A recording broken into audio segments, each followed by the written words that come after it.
Shalom jemaat yang terkasih dalam Tuhan Yesus Kristus. Senang sekali rasanya kami dapat berjumpa dengan jemaat semua dalam ibadah online GKI Gayung Sari, Surabaya. Kita bersyukur masih diberikan kesehatan oleh Tuhan dan masih diberikan kesempatan untuk mendapatkan penyertaan darinya. Salam kasih kami di sini kepada jemaat semua di rumah. Marilah kita datang di hadapan Tuhan Allah kita, membawa seluruh jiwa dan hati kita untuk menyembah Dia.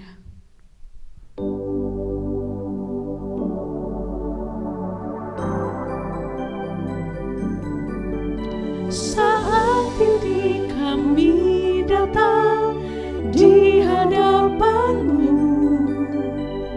membawa hidup kami sebagai korban yang harum.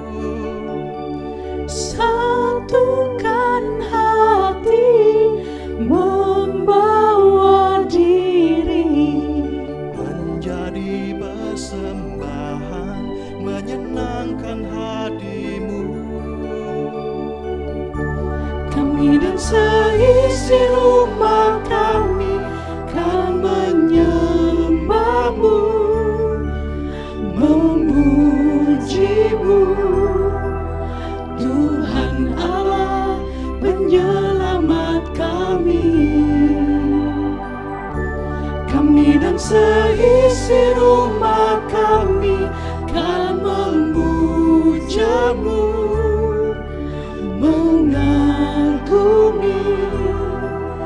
kasih-Mu di setiap waktu.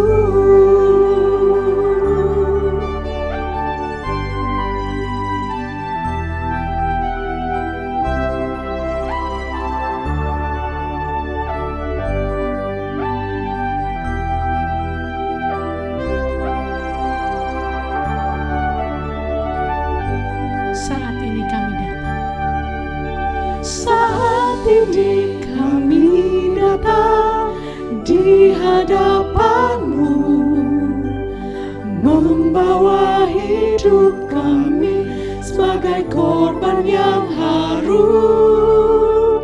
Satukan hati, membawa diri, menjadi persembahan menyenangkan hati-Mu. Kami dan seisi rumah kami kan menyembah-Mu, memuji-Mu, Tuhan Allah penyelamat kami. Kami dan seisi rumah kami kan memuja-Mu, mengagumi kasih-Mu di setiap waktu, mengagumi kasih-Mu di setiap waktu.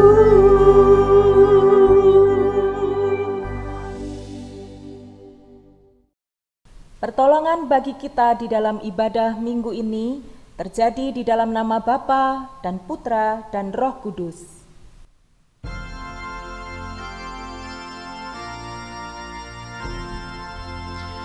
Amin,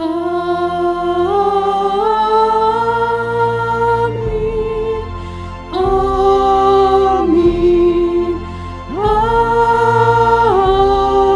amin. Salam sejahtera bagi saudara yang datang dalam nama Tuhan. Tuhan beserta saudara. Dan beserta saudara juga. Pada masa pandemi ini, pemerintah telah melakukan upaya yang sangat luar biasa untuk memutus rantai COVID-19 ini. Dengan aturan 3M, memakai masker, mencuci tangan, dan menjaga jarak. Namun yang terjadi masih banyak masyarakat yang mengabaikannya. Apakah kita sendiri juga pernah salah memahami perintah dan mengabaikannya dengan beribu alasan? Bagaimana jika dengan perintah firman Allah? Apakah kita juga mengabaikannya?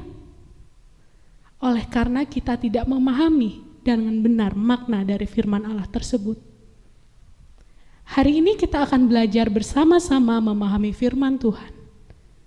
Jika kita mau mengakui bahwa kita adalah manusia lemah, sering melakukan kesalahan dan abai terhadap suaranya, marilah kita merendahkan diri di hadapan Tuhan Allah kita dan mengakui segala dosa dan kesalahan yang telah kita perbuat. Tuhan, di dalam kehidupan ini kami lebih sering mengejar kepuasan dan kepentingan diri kami.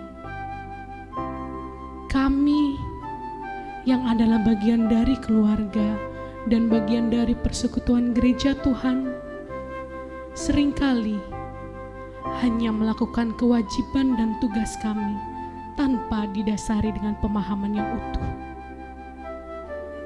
Kami bersifat seperti orang fasik. Tuhan, kami mohon, ampunilah kami. Hari ini kami mau belajar untuk benar-benar memahami firman-Mu. Ajarilah kami ya Tuhan. Amin.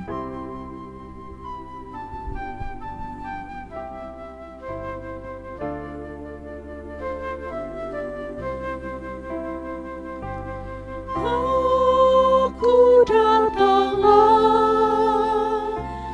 Tuhan padamu, dalam darah-Mu kudus sucikan diriku.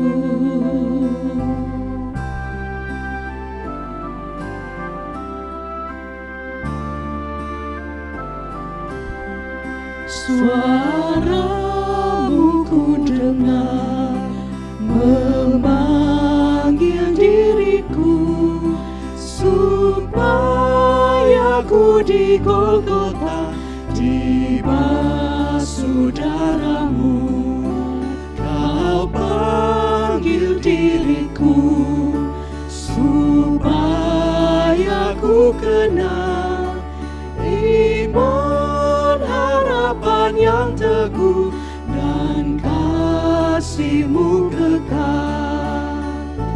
Aku datanglah Tuhan padamu, dalam darah-Mu kudus sucikan diriku.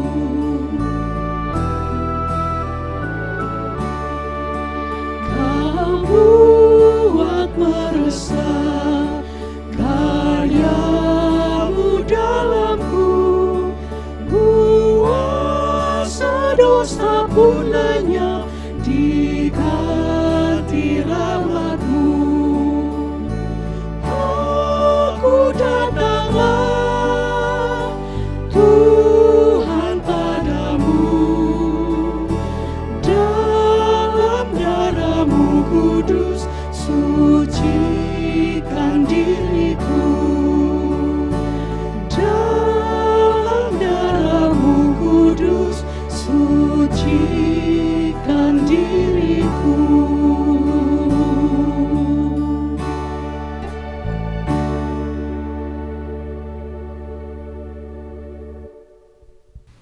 Dengarkanlah berita anugerah yang saya ambil dari Mazmur 103 ayat 17 dan 18.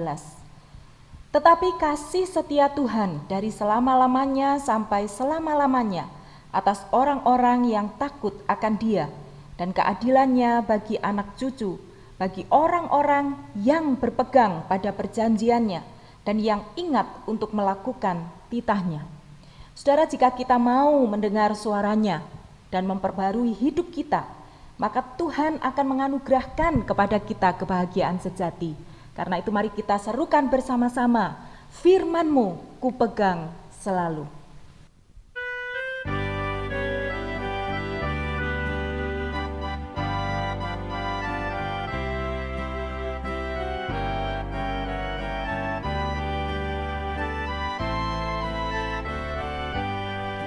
Firman-Mu ku pegang selalu, saat duka, saat senang, jalan hidup yang akan datang, tangan Tuhan yang memegang.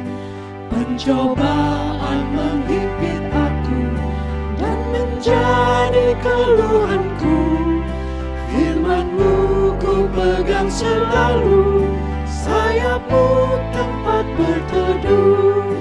Firman-Mu Tuhan ku pegang selalu, hilanglah keraguanku. Bila hatiku rasa susah, padamu aku berserah. Firman-Mu ku pegang selalu, maka amanlah jiwaku. Firman-Mu Tuhan, ku pegang selalu. Ku pegang selalu, Hilanglah keraguanku. Bila hatiku rasa susah, padamu aku berserah. Firman-Mu ku pegang selalu, maka amanlah jiwaku.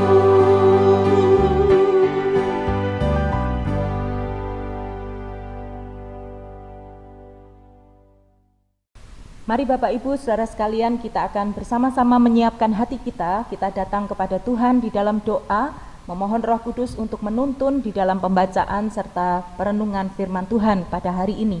Mari kita berdoa. Bapa di dalam surga, tolonglah kami yang lemah ini, supaya ketika kami membaca dan merenungkan firman-Mu, bukan dengan kekuatan akal pikiran kami sendiri untuk memahaminya, tetapi karena tuntunan dari Allah Roh Kudus, sehingga kami tidak sekedar mendengar atau membaca, tetapi kami juga belajar untuk menyetujui setiap kebenaran firman Tuhan, lalu kami dimampukan untuk melakukannya di dalam kehidupan kami. Kami tahu bahwa semua itu hanya bisa terjadi kalau Allah Roh Kudus yang menopang setiap kami. Karena itu Tuhan, berbicaralah kepada kami sekalian, sebab kami sudah siap untuk mendengarkannya. Di dalam nama Tuhan Yesus Kristus kami berdoa. Amin. Mari Bapak Ibu Saudara sekalian, kita akan bersama-sama membaca satu bagian firman Tuhan. Hari ini kita akan memfokuskan perenungan kita kepada Mazmur pasal yang pertama. Mazmur pertama itu ada 6 ayat di dalamnya, dan kita akan bersama-sama membacanya.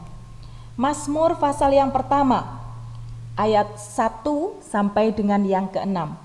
Saya akan membacakan untuk Bapak Ibu Saudara sekalian. Bapak Ibu boleh mengikuti membaca dalam hati di rumah masing-masing. Demikian firman Tuhan. Berbahagialah orang yang tidak berjalan menurut nasihat orang fasik, yang tidak berdiri di jalan orang berdosa, dan yang tidak duduk dalam kumpulan pencemooh.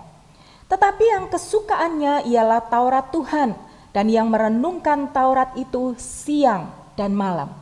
Ia seperti pohon yang ditanam di tepi aliran air, yang menghasilkan buahnya pada musimnya, dan yang tidak layu daunnya, apa saja yang diperbuatnya berhasil.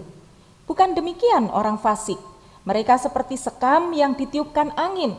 Sebab itu orang fasik tidak akan tahan dalam penghakiman, begitu pula orang berdosa dalam perkumpulan orang benar. Sebab Tuhan mengenal jalan orang benar, tetapi jalan orang fasik menuju kebinasaan. Demikian jauh pembacaan firman Tuhan. Yang berbahagia adalah setiap kita, Bapak Ibu Saudara sekalian, yang sudah membaca serta melakukan di dalam kehidupan kita setiap hari. Haleluya.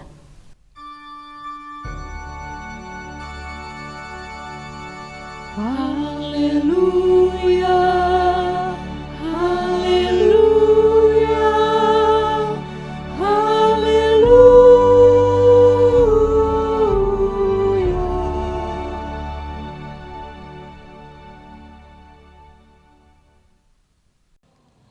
Bapak Ibu Saudara sekalian, hari ini kita masih di dalam rangkaian bulan keluarga dan tema kita adalah keluarga yang memahami firman.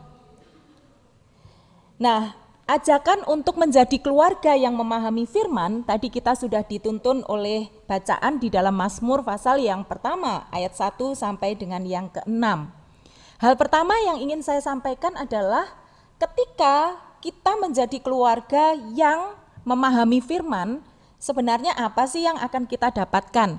Kalau saya menggunakan bahasa lebih sederhana, sebenarnya Mazmur pasal yang pertama ini memberitahu kita bahwa tersedia hadiah bagi keluarga yang memahami firman Tuhan. Saya sengaja memilih kata hadiah karena kata hadiah itu seringkali disukai oleh banyak orang. Dan memang ini bukan hadiah yang abal-abal. Ini bukan suatu janji yang sekedar hoax. Tapi firman Tuhan mengatakan ketika kita memahami firman Tuhan, maka memang ada rewards yang disediakan oleh Allah. Nah, secara nyata hadiah itu berupa apa? Kita membaca di dalam bagian awal tadi di ayat yang ketiga khususnya, di sana disebutkan ketika kita memahami firman dengan baik, maka digambarkan di sana ia akan seperti pohon. Pohon yang seperti apa? Pohon yang ditanam di tepi aliran air. Nah, kalimat ini tidak berhenti di sana, karena ketika pohon ditanam di tepi aliran air, maka kemudian berikutnya pohon itu mampu menghasilkan buahnya pada musimnya. Dengan kata lain, pohon yang ditanam di tepi aliran air dia akan berfungsi optimal. Kalau dihubungkan dengan kehidupan kita, Bapak Ibu, maka ini menjadi gambaran hadiah yang akan diperoleh keluarga yang sungguh-sungguh memahami firman Tuhan adalah kualitas diri, kualitas keluarga yang baik. Nah, tetapi ini juga berlaku sebaliknya. Kalau ada hadiah bagi yang memahami firman, juga ada hadiah tanda kutip bagi yang tidak memahami firman dengan sungguh-sungguh. Dan tentu hadiah kedua adalah modal hadiah yang kita tidak mau. Karena di dalam pemazmur ini yang dikatakan pemazmur adalah hadiah itu berupa mereka seperti sekam yang ditiupkan angin. Kalau Bapak Ibu tahu sekam itu memang sengaja harus dibuang. Kalau ada di antara bulir-bulir beras kita, sekam itu harus dibuang. Artinya ketika kita tidak sungguh-sungguh memahami firman Tuhan di dalam kehidupan kita, maka kita akan menjadi keluarga dengan gambaran tentang kualitas diri yang buruk. Buruk di dalam arti kita tidak berguna. Perhatikan kontradiksinya. Ketika kita bertumbuh seperti pohon di aliran air, ketika buah itu muncul, otomatis ini bicara soal dampak. Buah itu memberkati orang lain. Buah itu akan bermanfaat bagi sekelilingnya. Tetapi ketika sekam adalah kita, atau sebaliknya kita hanya serupa dengan sekam, maka sebenarnya keberadaan kita tidak pernah diharapkan. Keberadaan kita sangat mungkin hanya menjadi batu sandungan. Nah, tentu kepada kita anak-anak yang dicintai oleh Allah, Allah tidak mau kita memiliki kualitas diri seperti itu. Dan itu sebabnya gereja mengambil tema yang sangat-sangat bijaksana untuk disampaikan kepada kita, kepada Bapak Ibu yang hari ini masih beribadah di rumah. Tetapi mari kita gunakan kesempatan ini, Bapak Ibu, untuk mengaplikasikan tema kita. Karena inilah saatnya kita diberikan kesempatan untuk menghasilkan buah. Karena apa? Buah itu adalah hadiah yang memang Tuhan inginkan dinikmati dan terjadi bagi keluarga kita masing-masing. Nah, sekarang kalau kita berbicara soal buah, enaknya di situ kita bisa menjadi buah yang memberkati dan kesegaran itu pasti menyenangkan bagi banyak orang.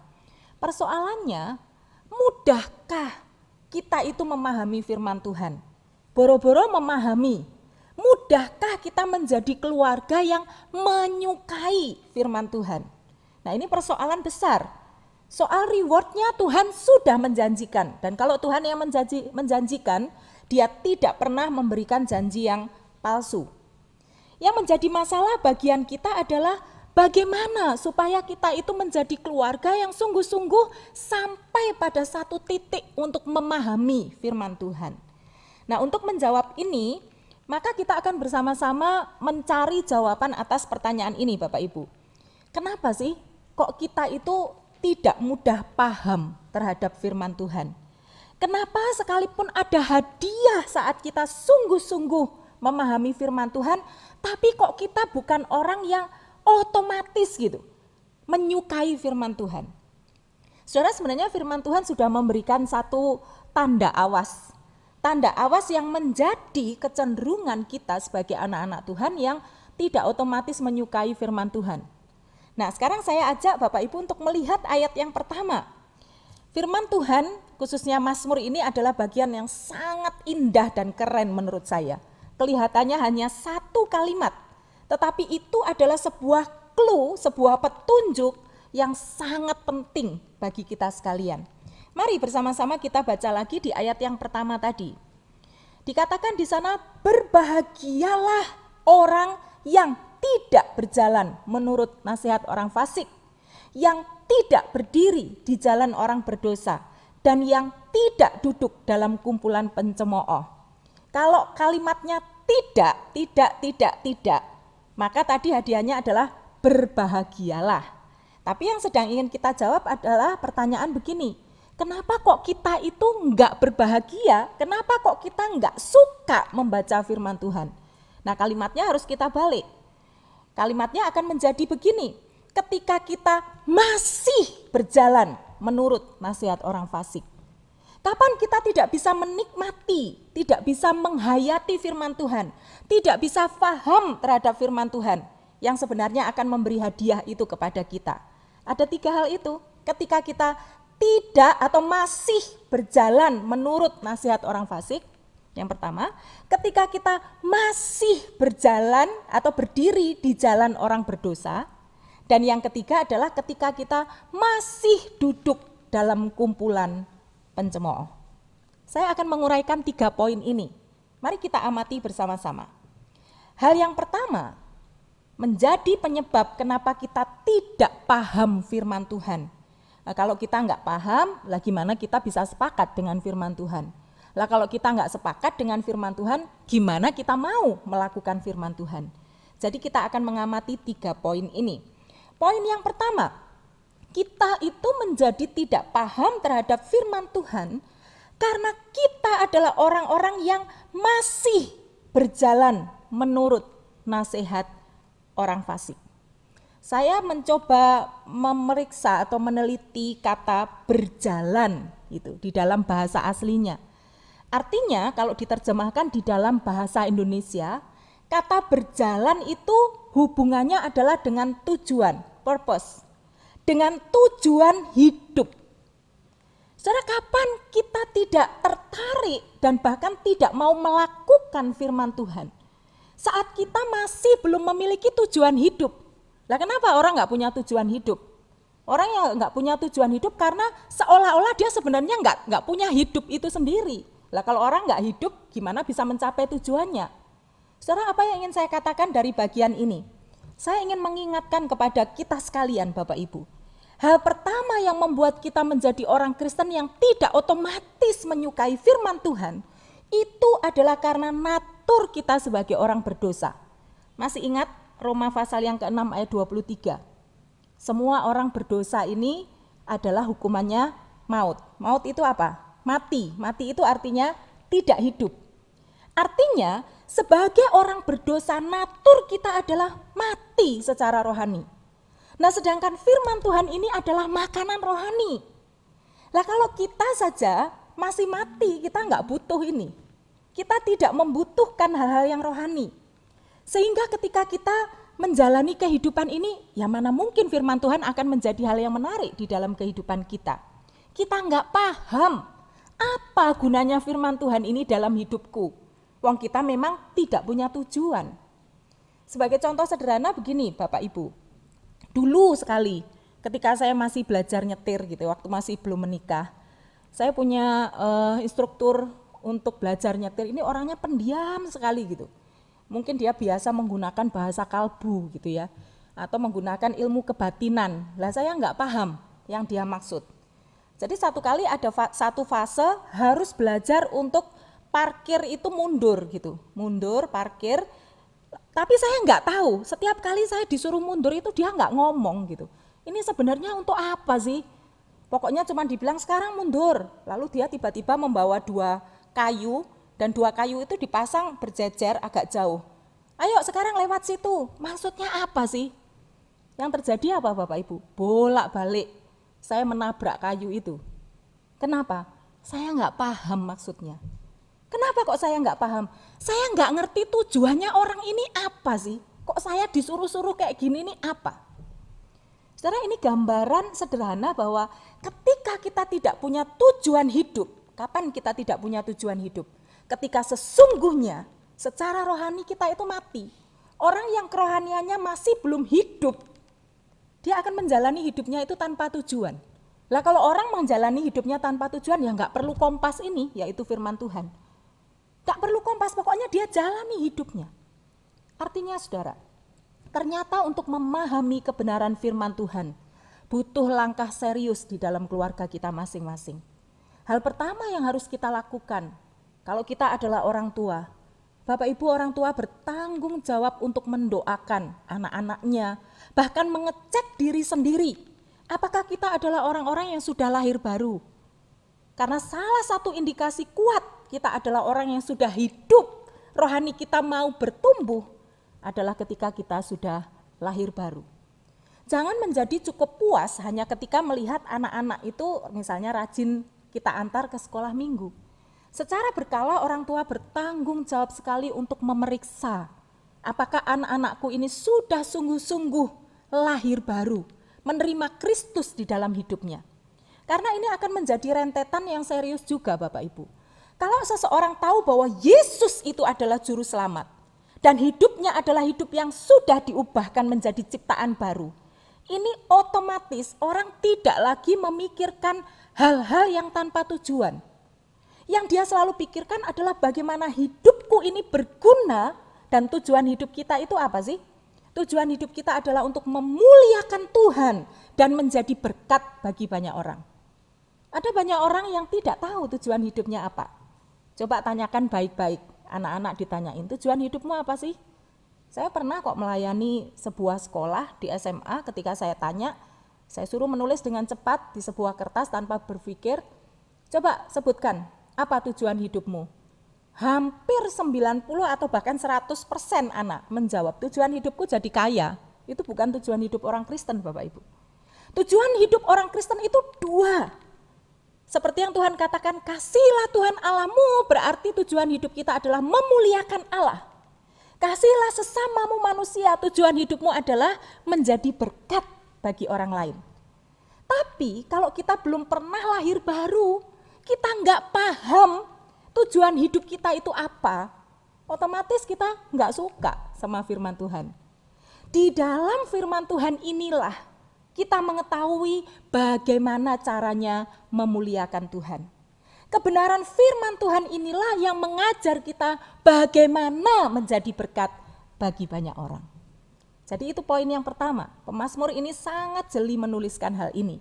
Kita menjadi orang yang seringkali tidak menyukai firman Tuhan, enggan membaca, boro-boro memahami, membaca aja enggan. Itu karena apa? Ada persoalan penting, yaitu kehidupan kerohanian kita. Minta kepada Allah, minta kepada Bapa di surga agar Tuhan sendiri yang menghidupkan rohani kita. Karena ketika rohani kita adalah rohani yang hidup, kita akan mengalami pembaruan berpikir kita. Kita akan tahu bahwa tugas kita adalah memuliakan Tuhan dan menjadi berkat. Dan otomatis saat itu kita membutuhkan panduan di dalam hidup kita, yaitu firman Tuhan. Jadi satu hal yang ingin saya garis bawahi, karena ini bulan keluarga, saya rindu sekali Bapak Ibu khususnya, jika Bapak Ibu punya anak-anak atau anak sekolah minggu atau cucu, doakan mereka dengan sungguh-sungguh. Kenapa? Karena ini dasar Bapak Ibu. Kalau anak-anak kita tidak hidup di dalam Kristus, mereka juga akan sulit menempuh perjalanan hidup mereka dengan benar. Nah itu yang pertama. Yang kedua, Bapak Ibu, seperti yang tadi saya katakan, masih di ayat yang pertama disebutkan di sana bahwa Orang yang berbahagia adalah orang yang tidak berdiri di jalan orang berdosa. Jadi kebalikannya, kalau kita ternyata tidak bahagia karena kita tidak memahami kebenaran firman Tuhan, berarti ada sesuatu. Dan sesuatu itu menunjukkan bahwa kita masih berdiri di jalan orang berdosa. Poin yang kedua ini Bapak Ibu masih terhubung dengan poin yang pertama. Kalau poin yang pertama, saat kita tidak punya tujuan hidup yang benar sesuai dengan yang dirancangkan Allah, nggak akan mungkin kita membutuhkan firman Tuhan ini. Dan ketika tujuan hidup kita salah, di poin yang kedua kata berdiri di jalan, itu sebenarnya artinya adalah ketika kita mengambil pilihan-pilihan nilai hidup. Nah sekarang bayangkan kalau tujuannya saja masih salah, kira-kira pilihan hidup yang diambil salah atau benar? Salah. Dan yang salah itu tempatnya di mana? Pasti bukan di dalam firman Tuhan. Pasti seseorang akan lebih menyukai kehidupan-kehidupan di luar firman Tuhan ini. Dan itu sebabnya firman Tuhan mengatakan di ayat yang pertama itu masih mereka berdiri di jalan orang berdosa. Saya ingat ada satu kisah gitu ya, seorang anak yang lulus SMA dengan nilai yang bagus. Dia bilang sama papanya, dia anak tunggal dan papanya sangat mengasihi dia, keluarga yang sangat kaya. Si anak ini menginginkan untuk mendapatkan satu mobil mewah impiannya. Bukan soal yang sulit bagi ayahnya untuk mengabulkan permintaan ini, Bapak Ibu. Nah, tetapi bapaknya ini juga seorang yang sangat cinta Tuhan. Nah, ketika anaknya sudah lulus, dia membawa ijazahnya, dia membawa nilai-nilainya, dia sudah sukses, dia menagih kepada bapaknya, mana mobil yang aku inginkan dan yang Bapak janjikan. Tanpa diduga ternyata si bapak ini memberikan sebuah Alkitab kepada dia. Dibungkus rapi. Jadi semula anak ini tidak terlalu menyangka bahwa itu adalah Alkitab. Begitu dia buka bungkus kadonya itu dan dia melihat Alkitab, dia marah setengah mati. Bahkan kemarahannya dalam cerita itu, dia mengambil langkah yang ekstrim sekali, Bapak Ibu. Langkah ekstrimnya dia pergi, dia mengatakan bahwa aku sekarang sudah lulus, aku seorang anak yang berhasil di dalam kuliah dan pasti aku bisa mendapat pekerjaan yang baik. Setelah itu dia pergi dan bertahun-tahun dia tidak mau berkomunikasi dengan ayahnya. Dan selama bertahun-tahun itu pula, dia terus mengandalkan kemampuannya. Tuhan izinkan dia menggunakan kemampuannya karena dia memang sangat pintar. Sampai kemudian suatu kali dia mendengar kabar bahwa ayahnya itu sakit. Dia masih tidak mau pulang. Sampai akhirnya dia mendengar kabar lagi bahwa ayahnya sudah tidak ada. Beberapa waktu kemudian dia pulang, membawa kekesalan gara-gara tidak diberikan mobil ini, dia pulang. Sesampai di rumah kemudian dia mulai mengenang masa-masa kecilnya bersama ayahnya, dia masuk kamar, dia mulai melihat foto-foto, dan ternyata bungkusan yang dulu pernah diberikan kepadanya itu masih rapi, belum terbuka semuanya. Hanya terrobek sedikit hasil robekan dia sendiri dan ketika dia melihat itu Alkitab, saat itu dia pergi. Saat dia melihat Alkitab itu, kemarahannya kan sudah mulai reda, apalagi sekarang ayahnya sudah tidak ada. Dia mulai buka bungkusan itu. Dan benar, di dalamnya masih Alkitab, tidak berubah menjadi mobil. Tapi kemudian karena sedikit menunjukkan rasa kangennya sebenarnya kepada ayahnya, dia membuka Alkitab itu. Dan saat dia baru membuka Alkitab itu, dia melihat ada satu surat, dan itu adalah surat kendaraan yang diinginkan olehnya pada saat dia meminta. Dia baru menyadari bahwa ayahnya sengaja meletakkan STNK dan juga surat kepemilikan mobil itu di dalam Alkitab. Dengan satu pesan bahwa apapun yang kamu inginkan di dalam dunia ini, mungkin kamu dapat memperolehnya.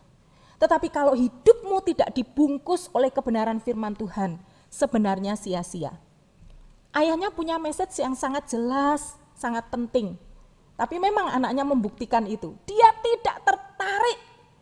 keinginan hatinya adalah keinginan yang disetting menurut kehendak dirinya sendiri, bukan kepada firman Tuhan. Kenapa? Karena memang kecenderungan manusia berdosa adalah seperti itu. Ketika seseorang sudah salah di dalam tujuan hidupnya, perhatikan, pasti setiap keinginan-keinginan kita adalah keinginan yang berbeda dengan kebenaran firman Tuhan. Mungkin kita tidak se-ekstrim pemuda ini, Bapak Ibu. Tapi bukankah di dalam kehidupan kita juga sering begitu? Kenapa saya tidak memahami kehendak Allah? Kenapa saya tidak memahami firman Tuhan? Karena ketika kita membaca firman Tuhan, kita membawa keinginan-keinginan kita sendiri. Kita ingin bahwa firman Tuhan ini sesuai dengan yang aku inginkan. Dan ketika firman Tuhan melakukan sebaliknya, bahkan suatu saat harus menegur kita, mengoreksi kita, apa yang terjadi? Kita menjadi marah. Dan pada saat kemarahan itu terjadi, kita tidak sedia dikoreksi, kita tidak sedia berproses. Mana ada orang yang tidak berproses, bertumbuh di dalam karakter, lalu bisa menghasilkan buah? Enggak mungkin. Dan itu sesungguhnya adalah masalah kita. Masalah kita adalah ketika kita tidak sungguh-sungguh menjadi orang yang menyelaraskan pilihan hidup kita, keinginan hidup kita dengan apa yang Tuhan mau. Kalau kita tahu bahwa aku punya tujuan hidup nih, poin yang pertama. Tujuan hidupku memuliakan Tuhan dan menjadi berkat bagi banyak orang. Otomatis kita tidak akan sembarangan melakukan pilihan-pilihan di dalam hidup ini. Kenapa? Karena kalau pilihan kita sembarangan dan salah, tujuan ini fail. Tujuan untuk memuliakan Tuhan dan menjadi berkat itu gagal. Dan supaya pilihan kita benar, gimana caranya? Ya kembali kepada firman Tuhan. Apakah kita bisa menunjukkan bahwa selain firman Tuhan ada solusi-solusi kehidupan yang lebih baik? Saya berani berkata, tidak ada solusi paling benar kecuali firman Tuhan. Mari kita ajarkan keluarga kita, apapun pergumulan hidup kita, apapun keputusan dan pilihan yang harus kita ambil di dalam situasi tertentu, semua harus merujuk kepada kebenaran firman Tuhan. Bapak Ibu, kalau saya sedang diminta untuk menyampaikan seminar dan sebagainya, saya ini sarjana teologi, Bapak Ibu. Meskipun saya diundang untuk menyampaikan tentang mendidik anak di masa pandemi dan sebagainya, bisa ditanyakan kepada semua orang. Saya tidak pernah menggunakan tips di luar firman Tuhan. Satu kali ketika saya memimpin, baru saya membacakan firman Tuhan, saya itu dirasani. Lah kenapa saya tahu dirasani? Karena yang ngerasani itu akhirnya ngaku gitu sama saya. Jadi waktu dalam acara live itu dia bilang gini, Bu, tadi itu waktu Ibu membaca Alkitab tuh, aduh ini jemaat lagi pusing-pusingnya, butuh diberikan tips-tips di dalam seminar ini, malah dibacakan firman Tuhan katanya gitu. Tapi ternyata benar ya Bu ya, ternyata justru melalui firman Tuhan itu kita nemu solusinya. Saya bilang kepada dia, kenapa saya tidak mau menggunakan sumber selain kebenaran firman Tuhan?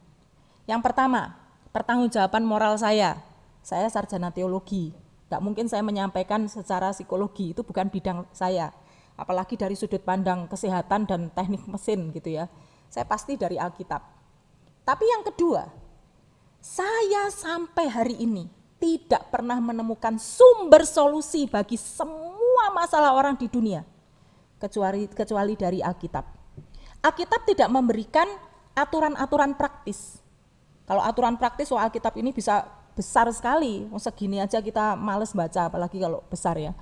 Tapi Alkitab ini memberikan prinsip kehidupan yang sangat detail, sangat rapi, sangat lengkap dan sempurna. Kenapa? Karena Allah sendiri yang menuliskan seluruh isi kehendaknya di dalam Alkitab ini. Jadi itu sebabnya firman Tuhan mengatakan, kapan atau bagaimana caranya supaya aku bisa berbuah? Tentukan tujuan hidupmu, bahwa tujuan hidupmu adalah untuk memuliakan Tuhan dan menjadi berkat bagi banyak orang. Setelah itu sadari bahwa untuk mencapai tujuan hidup itu, kamu butuh panduan saat harus menentukan pilihan-pilihan di dalam hidup, harus mengambil keputusan-keputusan di dalam hidup, dan itu tidak ada selain di dalam firman Tuhan. Itu yang kedua. Yang ketiga, Bapak Ibu, masih ada hubungannya. Bagaimana kita memiliki hati yang mau memahami kebenaran firman Tuhan? Yang harus dibereskan adalah tujuan hidup kita. Yang kedua adalah pilihan-pilihan nilai hidup kita. Dan yang ketiga, di ayat yang pertama dikatakan yang tidak duduk dalam kumpulan pencemooh. Dalam bahasa terjemahan sederhananya adalah orang yang tidak bisa memahami firman Tuhan itu adalah orang yang masih duduk di dalam kumpulan pencemooh, atau sederhananya orang yang belum terbiasa dan sedia membiasakan diri untuk berada di dalam komunitas yang mencintai firman Tuhan. Biasanya orang nggak suka firman Tuhan karena apa? Ya nggak terbiasa berada di dalam komunitas itu. Kalau kita teman-teman kita adalah teman-teman yang men-sharingkan firman Tuhan, teman-teman yang latihan nyanyi lagu gereja dan sebagainya, kita akan menjadi terbiasa dan akan nyaman. Begitu kita keluar dari komunitas itu, kita misalnya diajak nyanyi lagu yang nggak benar gitu ya, karena terbiasa nyanyi lagu rohani, hati kita pasti gelisah. Lah kapan seseorang itu memiliki hati yang mau ada di dalam komunitas seperti itu? Langkah pertama dan kedua harus beres yang tadi itu. Jelas tujuan hidupnya. Jelas bahwa kita harus memiliki pilihan-pilihan hidup yang bertanggung jawab sesuai kebenaran firman Tuhan.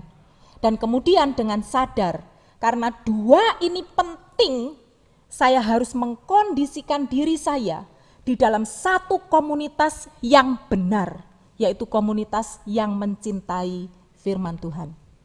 Bisa nggak ini dilakukan Bapak Ibu? Sangat bisa, terutama di masa sekarang. Kita memang tidak berjumpa secara fisik dengan teman-teman kita di gereja. Tapi mari kita gunakan teknologi yang Tuhan anugerahkan. Bapak Ibu bisa loh membuat grup-grup untuk apa? Menghidupkan firman Tuhan. Yang menarik bagi saya, di gereja saya justru di masa pandemi, kalau pelajaran pas hari Jumat itu ada pemahaman Alkitab, rame Bapak Ibu. Ramenya kenapa? Meskipun lewat Zoom, mereka bisa bersama-sama mendiskusikan satu topik. Dan mereka bisa sampai berlama-lama, dikasih durasi sebenarnya, harusnya jam 7 sampai setengah 9, itu bisa sampai jam 9 lewat, mereka nggak mau berhenti. Saya melihat ini sebagai satu kerinduan bahwa komunitas ini diperlukan untuk membuat seseorang semakin mencintai firman Tuhan. Komunitas yang bisa Bapak Ibu mulai bangun saat ini adalah keluarga Bapak Ibu sekalian. Di rumah saya itu pun yang kami lakukan. Semakin kita ketemu, kita sekarang masa pandemi kan di rumah gitu, jadi 4L gitu, lu lagi gitu. Nah itu bisa jadi orang tukaran. Lah ngapain tukaran? Tukaran dan membangun sesuatu yang baik sama-sama butuh tenaga Bapak Ibu. Mari kita belajar untuk menggunakan energi perhatian kita, kesempatan untuk membangun komunitas yang mempelajari firman Tuhan. Bukankah setiap kita merindukan, aku ingin berbuah seperti pohon yang ditanam di tepi aliran sungai. Saya yakin tidak ada satu keluarga pun yang menginginkan ya wis lah hidup seperti sekam aja. Enggak ada yang seperti itu. Tapi untuk menjadi pohon di tepi aliran sungai itu, 3 poin ini harus menjadi hal yang harus kita garap di dalam keluarga kita. Selamat menjadi keluarga yang memahami kebenaran firman Tuhan. Selamat menjadi keluarga yang tidak lagi berjalan menurut nasihat orang fasik, yang tidak lagi berdiri di jalan orang berdosa, dan yang tidak lagi duduk di dalam kumpulan pencemooh. Tuhan memberkati kita sekalian. Mari kita mengambil waktu teduh sejenak.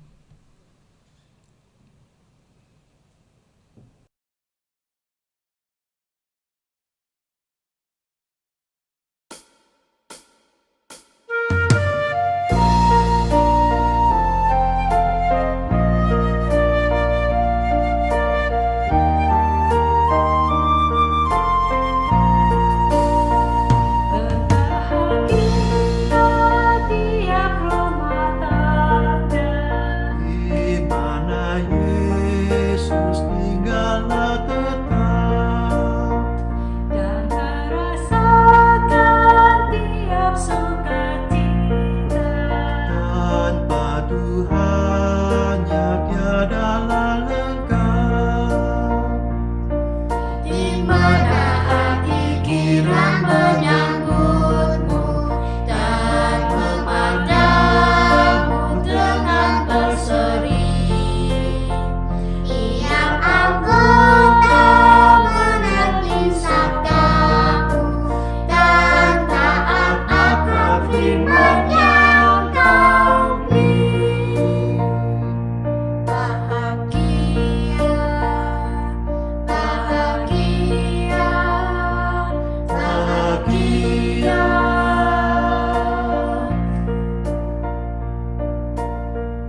marilah kita bangkit berdiri dan bersama dengan umat Allah di masa lalu, masa kini, dan masa depan, mengingat pengakuan pada baptisan kita menurut pengakuan iman rasuli.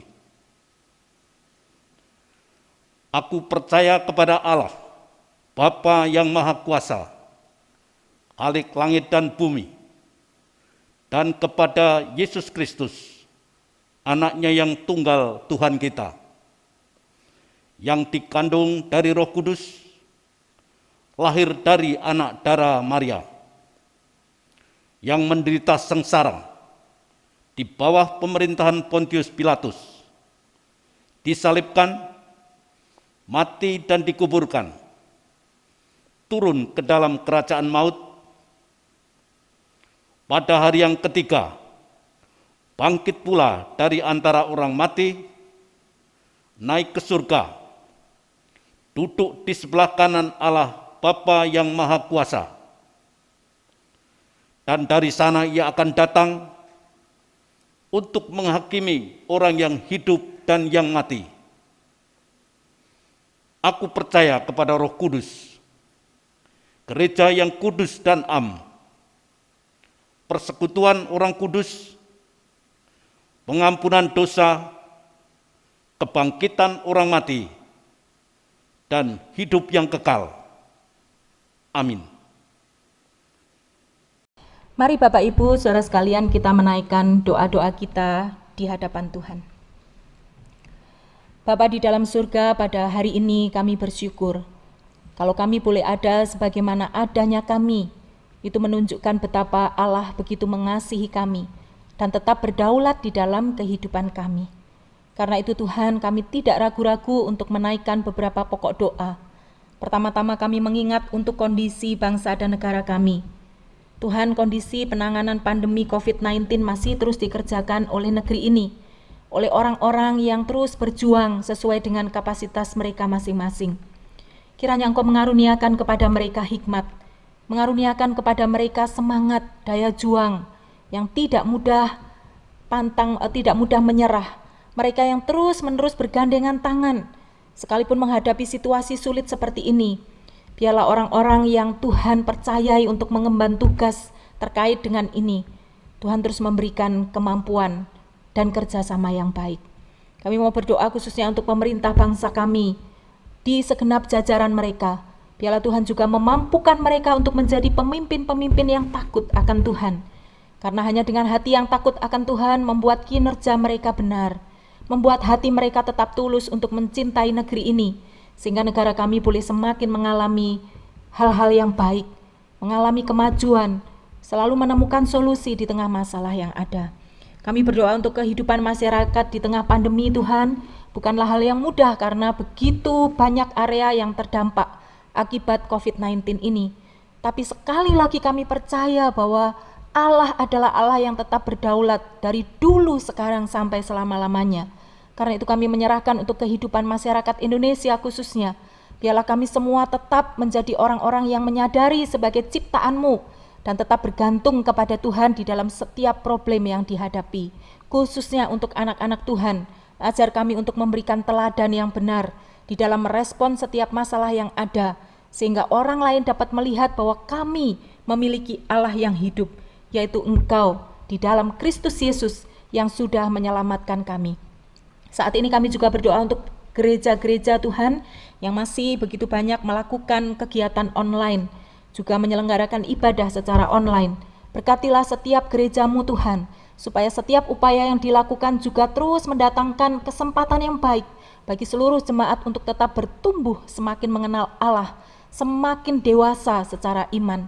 Biarlah Engkau menolong segala hal yang harus dilakukan oleh gereja, karena gereja-gereja dimanapun berada membutuhkan adaptasi, membutuhkan kepekaan untuk menangkap setiap kebutuhan jemaat yang ada.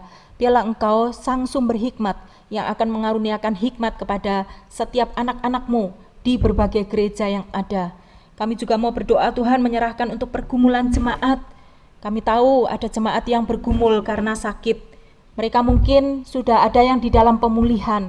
Biarlah Engkau menolong mereka Tuhan, supaya di dalam pergumulan sakit penyakit ini mereka semakin dekat kepadamu, semakin mendapatkan kekuatan karena mempercayai bahwa sakit yang mereka tanggung tidak mereka tanggung sendiri. Tuhan turut hadir di dalam setiap pergumulan yang dihadapi oleh anak-anak-Mu. Kami juga berdoa menyerahkan untuk jemaat-Mu yang sudah lanjut usia yang menjadi sangat rentan Tuhan, terutama terkait dengan pandemi virus COVID-19 ini. Biarlah Tuhan menyatakan pemeliharaan-Mu atas mereka. Biarlah mereka juga tetap mengalami penghiburan di masa tua mereka, karena memiliki Allah yang sangat mengasihi dan siap menjadi sahabat bagi mereka. Kami juga berdoa untuk anak-anak yang juga menjadi area rentan bagi penyebaran virus COVID-19 ini. Biarlah Tuhan juga menolong mereka. Karuniakan hikmat kepada orang tua untuk memberikan pengasuhan yang tepat dan pemeliharaan yang dibutuhkan. Kami percaya Tuhan bahwa perlindungan-Mu itu pasti Engkau nyatakan kepada setiap anak-anak-Mu. Saat ini kami juga berdoa untuk masalah perekonomian, pendidikan, dan juga pekerjaan yang menjadi bagian yang kami gumulkan masing-masing. Tuhan, hadirlah di tengah-tengah pergumulan ini, supaya kami tetap menemukan jalan keluar, dan kami tetap percaya seandainya Tuhan mengizinkan kami harus melewati pergumulan dan berproses di dalamnya. Tuhan, berikan kekuatan supaya kami tetap melihat Engkau dengan jelas, tetap merasakan cinta kasih-Mu dengan kuat, dan semakin mengenal Engkau lebih dalam. Kiranya Engkau mengaruniakan semua itu kepada kami, termasuk kami yang bergumul untuk urusan-urusan pribadi kami. Tidak ada tempat yang ingin kami tuju kecuali Engkau ya Tuhan, sebab Engkau adalah satu-satunya sumber solusi bagi kehidupan kami. Karenanya Tuhan, di tengah doa kami yang tidak sempurna, kami ingin menaikkan seluruh keluh kesah kami, pergumulan kami, permohonan kami, hanya kepada Engkau, Tuhan Yesus Kristus, yang juga sudah mengajarkan kepada kami doa Bapa kami.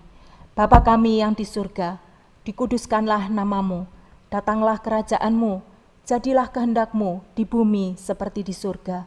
Berikanlah kami pada hari ini makanan kami yang secukupnya, dan ampunilah kami akan kesalahan kami, seperti kami juga mengampuni orang yang bersalah kepada kami. Dan janganlah membawa kami ke dalam pencobaan, tetapi lepaskanlah kami daripada yang jahat, karena Engkau-lah yang mempunyai kerajaan dan kuasa dan kemuliaan sampai selama-lamanya. Amin. Tiba waktunya kita untuk memberikan persembahan. Firman Tuhan menyatakan kepada kita dalam 1 Tawarik pasal 16 ayatnya yang ke-29. Berilah kepada Tuhan kemuliaan namanya, bawalah persembahan dan masuklah menghadap Dia. Sujudlah menyembah kepada Tuhan dengan berhiaskan kekudusan. Jemaat dapat memberikan persembahan untuk Gereja GKI Gayung Sari melalui transfer ke rekening gereja, yaitu rekening BCA, dengan nomor rekening 258-369-2011 atas nama GKI Gayung Sari, atau menyerahkan persembahan dalam amplop tertutup dan diberi keterangan berupa nama dan nominal ke kantor gereja pada hari dan jam kerja. Persembahan juga dapat diberikan melalui aplikasi mobile banking atau dompet digital dengan scan QRIS yang tertera, dan dimohon untuk menginformasikan melalui SMS atau WhatsApp ke nomor 081 357 185 535 untuk keperluan administrasi.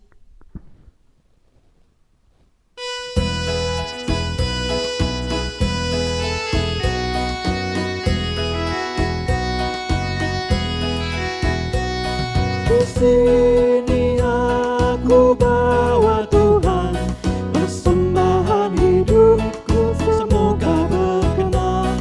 Berapalah nilainya Tuhan dibandingkan berkat-Mu yang telah Kau limpahkan.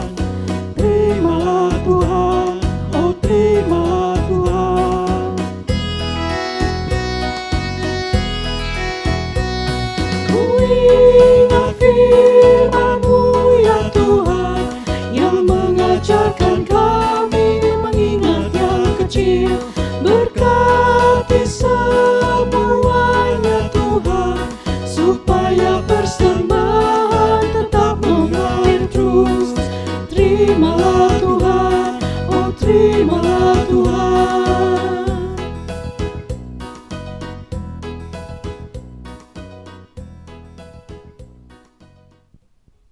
Mari kita berdoa.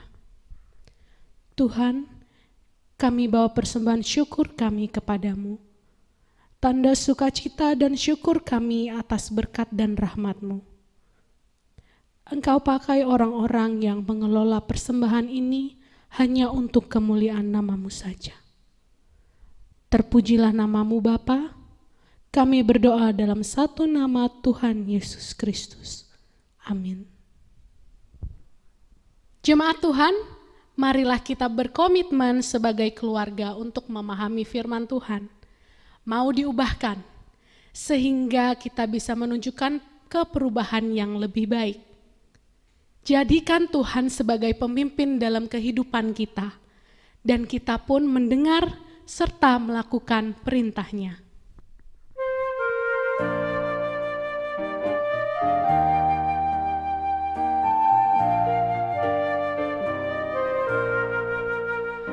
Keluarga hidup indah bila Tuhan di dalamnya, dengan kasih yang sempurna Tuhan pimpin langkahnya.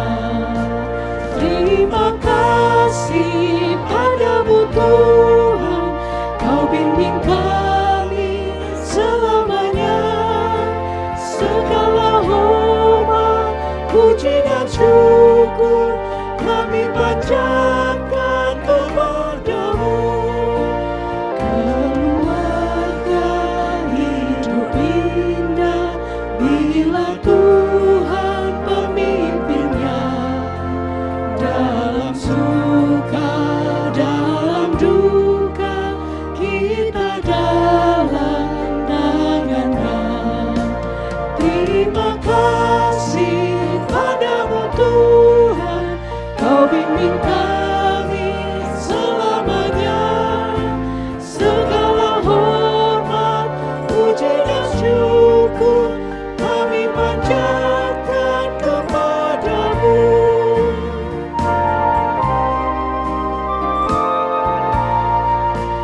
Ya Roh Kudus, bimbing kami agar selalu bersama-Mu. Ajar kami, tolong kami mewujudkan kasih-Mu. Terima kasih padamu Tuhan Yesus. Terima kasih padamu Tuhan, Kau bimbing kami Segala hormat, puji dan syukur hanya untuk kemuliaan-Mu saja. Puji dan syukur kami panjatkan kepadamu.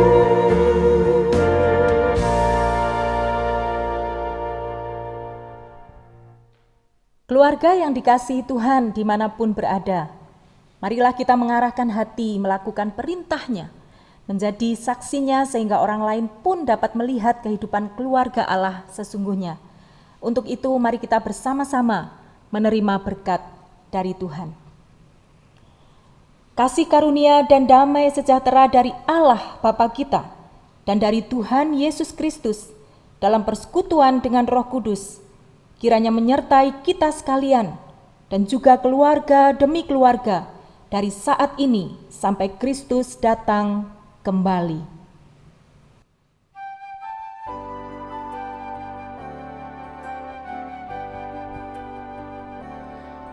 Haleluya, haleluya, haleluya,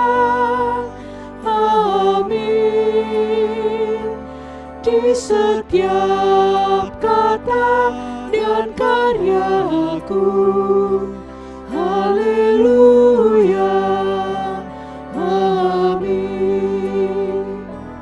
Haleluya, haleluya, haleluya, amin. Di setiap kata dan karyaku, haleluya, amin.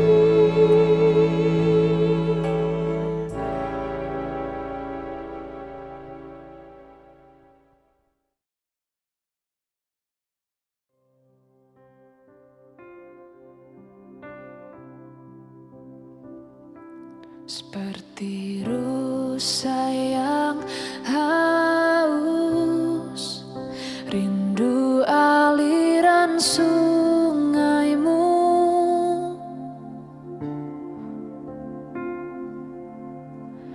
Hatiku tak tahan menunggumu.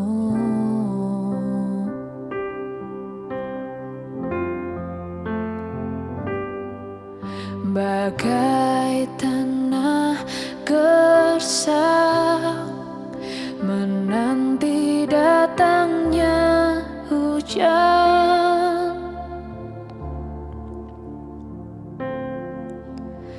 Begitupun jiwaku, Tuhan.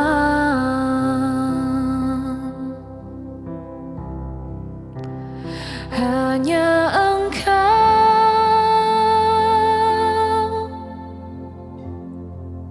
pribadi yang mengenal hatiku. Tiada yang tersembunyi bagimu, seluruh isi hatiku Kau tahu. Dan bawaku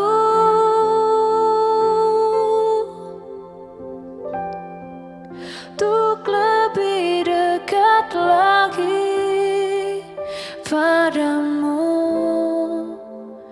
tinggal dalam indahnya dekapan kasih-Mu.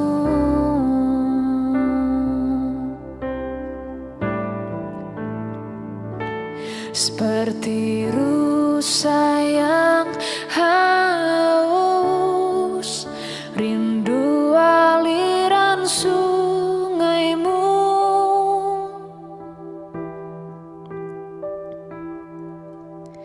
Hatiku tak tahan menunggumu.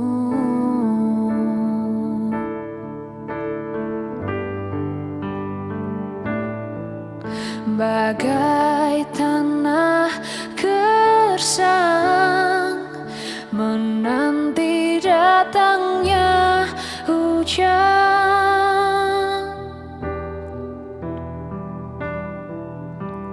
Begitupun jiwaku, Tuhan.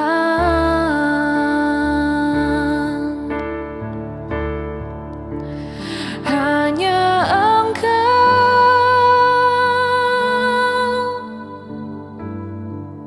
pribadi yang mengenal hatiku.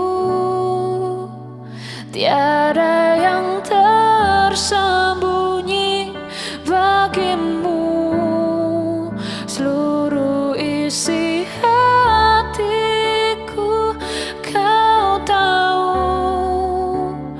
Dan bawaku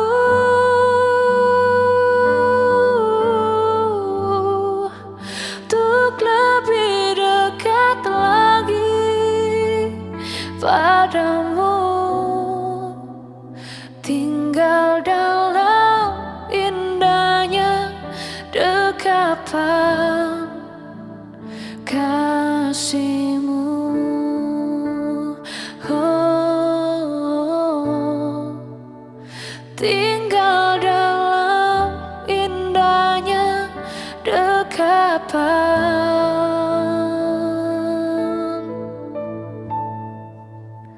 kasih-Mu.